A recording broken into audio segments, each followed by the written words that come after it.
Faire votre bilan de l'année, ce n'est pas planifier tous azimuts votre année 2025, ni faire rapidement la liste de ce qui n'a pas fonctionné pour vous flageller.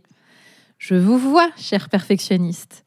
C'est s'offrir un moment pour célébrer vos réussites, tirer des leçons de vos défis et vous reconnecter à ce que vous avez construit. Dans cet épisode, je vous guide avec des questions puissantes et des conseils concrets pour transformer votre année 2024 en socle d'inspiration pour la suite. De quoi démarrer 2025 avec le meilleur des élans. J'insiste, ne zappez pas cet exercice essentiel pour avancer avec intention et impact. Bienvenue sur Sensé, le podcast qui parle aux femmes dirigeantes, top managers et entrepreneurs, de leadership et d'outils de coaching. Je suis Jenny Chamas, fondatrice de Coach Happy, master coach et mentor. Avec mon équipe, nous accompagnons les femmes leaders dans leur croissance professionnelle avec comme maître mot sérénité, plaisir, hauteur et impact. Vous écoutez l'épisode 16 de Sensé et aujourd'hui, je vous parle de votre bilan de l'année. Bonjour chers leaders, nous approchons de la fin 2024 et comme chaque année, je voudrais vous proposer un moment d'introspection, un moment de bilan. Nous ne sommes naturellement pas câblés pour faire le bilan. Si vous laissez votre cerveau tourner en mode pilote automatique, vous êtes probablement déjà en train de planifier 2025 sans avoir pris le temps de faire un retour sur 2024. Or, il est essentiel de faire le bilan pour plusieurs raisons. 1. Réaliser ce que vous avez accompli en 2024. À passer votre temps à faire, courir après la suite, être plongé dans le quotidien. Vous avez souvent des difficultés à prendre du recul et voir sur un temps plus long ce que vous avez réussi à construire. C'est ce que le bilan permet de faire, prendre la mesure de vos accomplissements, de ce que vous avez mis en place, des nouvelles choses que vous avez faites, de ce que vous avez osé, de ce à quoi vous avez mis un terme. Deuxièmement, c'est l'occasion de célébrer de façon intentionnelle. Vous avez atteint un objectif ? Vous avez réalisé l'une de vos ambitions ? L'avez-vous célébré ? Non ? Eh bien, c'est le moment. Si vous ne célébrez pas, qui le fera à votre place ? Rappelez-vous de l'épisode 8 de Sensé, sur la reconnaissance. Donnez-vous la reconnaissance dont vous avez besoin. Troisièmement, le bilan permet d'apprendre de son année. Observer ce qui a marché, ce qui a moins marché et ce que vous voudriez faire différemment permet d'en tirer des enseignements pour la suite. Et quatrièmement, c'est un moment pour vous pendant lequel vous ne produisez pas quelque chose d'utile, mais vous prenez soin de vous, vous prenez du temps pour vous retourner sur l'année écoulée. Et bien sûr, c'est utile, mais le but, ça n'est pas d'être productive. Personnellement, dans ces moments de bilan, je tire beaucoup de joie. En effet, cela me montre à chaque fois combien j'ai avancé à titre personnel ou professionnel, combien mes intentions, mes actions, mes apprentissages tissent la toile d'une vie plus riche, plus profonde, pleine de surprises et qui ne m'ennuie que très rarement. Et ce, même quand l'année a été difficile. Parce que nous nous construisons sur nos succès et aussi sur nos échecs. Ils sont importants à parts égales. Le bilan, c'est un moment à soi, de care, de douceur, de rétrospective. Vous savez, ces moments où vous regardez en famille les vieilles photos et que vous vous rappelez de bons souvenirs. Le bilan est l'une de ces opportunités de revenir sur un passé pas si lointain, mais que vous avez déjà probablement en partie oublié, alors qu'il mérite d'être souligné. Ainsi, dans cet épisode, je vous partage quelques conseils et questions puissantes pour votre bilan de l'année. Ces conseils peuvent être appliqués tant d'un point de vue professionnel que personnel, à appliquer seul, en équipe ou en famille.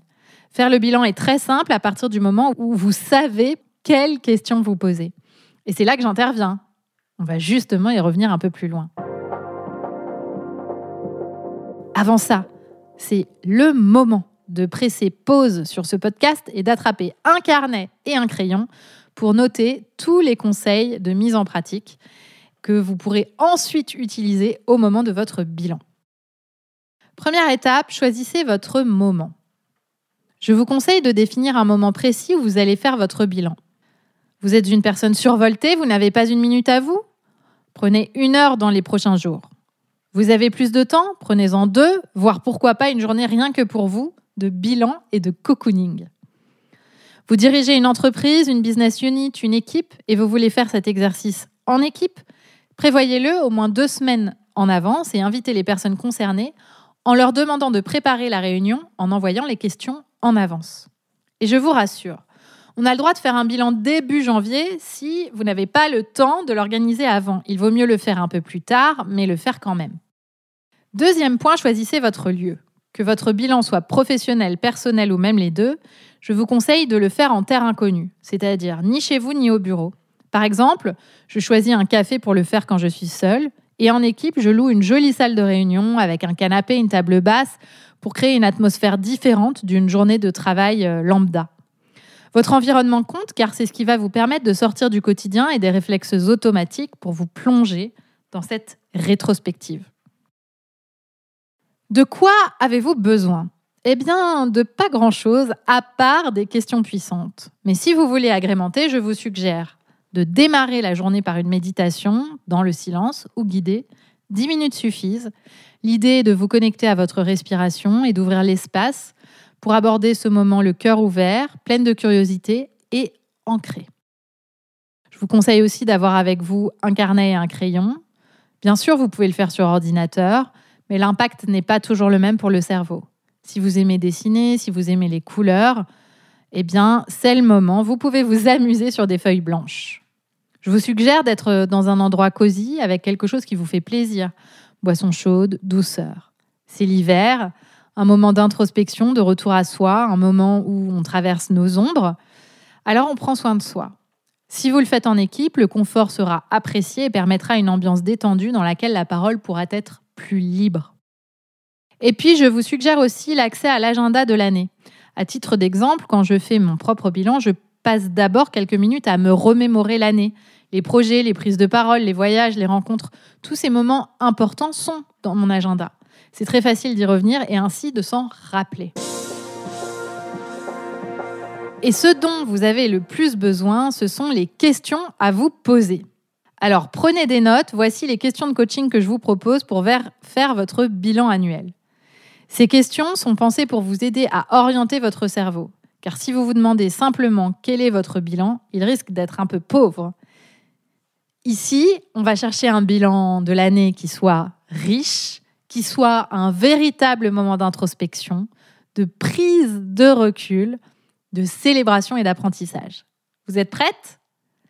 Alors, pour le bilan général, quels sont les 10 accomplissements, petits et grands, que vous voulez célébrer cette année ? Pour chacun d'entre eux, expliquez pourquoi. Quel est l'accomplissement dont vous êtes la plus fière ? Pourquoi ? Quel a été le moment le plus difficile pour vous cette année ? Pourquoi ? Qu'apprenez-vous de ce moment ? Quelles ont été vos 3 plus grandes leçons cette année ? Et quels ont été vos 3 plus grands kiffs ? Observons maintenant l'aspect leadership. Quel leader avez-vous été cette année ? Dans quelle situation vous êtes-vous senti pleinement leader dans votre rôle ? Quels sont les domaines dans lesquels vous sentez-vous encore freiné ou en difficulté et pourquoi ? Plongeons maintenant dans l'aspect bien-être. Comment avez-vous pris soin de votre bien-être physique, mental et émotionnel cette année ? Que pourriez-vous améliorer ? Qu'avez-vous fait pour entretenir et développer vos relations professionnelles et personnelles ? Quels comportements ou habitudes vous ont aidé et lesquels aimeriez-vous changer pour l'année à venir ? Maintenant, si on regarde le mode projet. Pour chaque projet spécifique sur lequel vous voulez dresser un bilan, vous pouvez utiliser ces 3 questions. Qu'est-ce qui a marché ? Qu'est-ce qui n'a pas marché ? Et qu'est-ce que je voudrais faire différemment ? Voilà pour les questions puissantes. Je vous ai proposé ici un bilan général, professionnel et personnel, puis un focus sur votre leadership et votre bien-être. Mais vous pouvez aussi explorer d'autres pans de votre vie en utilisant des questions similaires. Par exemple, le couple, la famille, la santé, la spiritualité, les finances. Pour vous donner un exemple personnel, mon mari et moi marchons tous les ans pendant une semaine début août. C'est le moment de notre bilan annuel personnel et familial. Nous nous posons des questions très similaires à ce que je vous ai proposé. Si vous êtes en groupe, je vous suggère une préparation chacun de votre côté, puis un partage ensemble.